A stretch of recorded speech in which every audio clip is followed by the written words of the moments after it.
Alex, I hope I got your name right there. About as right as most folks do. Oh, thank you. Welcome to the committee. You have 3 minutes and you may proceed. Thank you for the opportunity to testify. So we have written testimony submitted already, so I'm just going to hit a couple points that might seem a bit disparate in nature. So when we're talking about the snapshot in time and residence, it's, you already saw 706 people just in intake. A lot of those folks aren't going to be there the next day.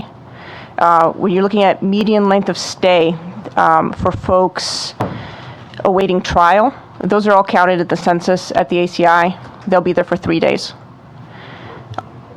Median length of stay for folks that are serving a sentence is 99 days. So all these folks are really there for a short amount of time. But you've had, folks bring up, well, what if you're serving life or 10 years?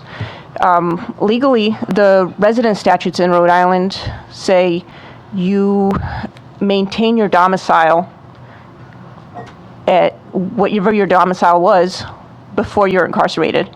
And even the mayor before mentioned another part of the statute that included the intent to stay indefinitely.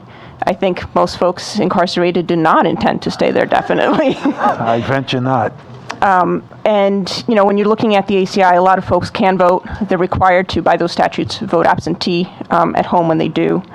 And now moving on to some of the data points that Mr. Brace has done with his excessive, really intensive analysis there.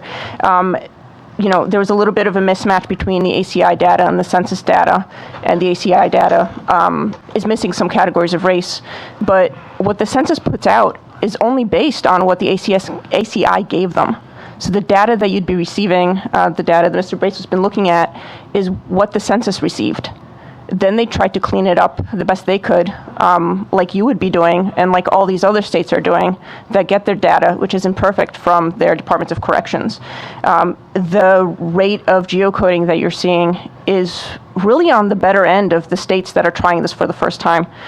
It's, I think, slightly above what New York and Maryland did, and they're up to the high 90% their second time through.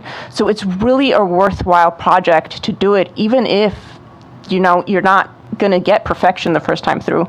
Montana, which is another independent redistricting commission that they have, they're looking at doing this right now, and they know they're not going to hit 50%. But to them, it's important to take this first step. The data they're going to have is going to count more people in a more accurate spot than just relying on the census data itself. And, when you're looking at kind of the small numbers that are in a lot of the other districts, it's really, that's kind of the point, is that all these folks, a few from each place, are concentrated. Only one timer at a time, please. Whoever else had that timer on there. I'd appreciate that courtesy. A little out of sync there. I'd expect a little deference as the chairman to be able to have my own timer. But go ahead, please. I didn't mean to finish your thought, if you would. So that's kind of the point, is that these are folks from all over the state that are concentrated in certain communities when they go back home. But it's really, they're all counted at the ACI, which makes a big impact there. And it's taking away a little bit of representation here and there from every other Rhode Island resident. Thank you very much. Are there any questions at all for this witness from any members of the committee? Thank you very much.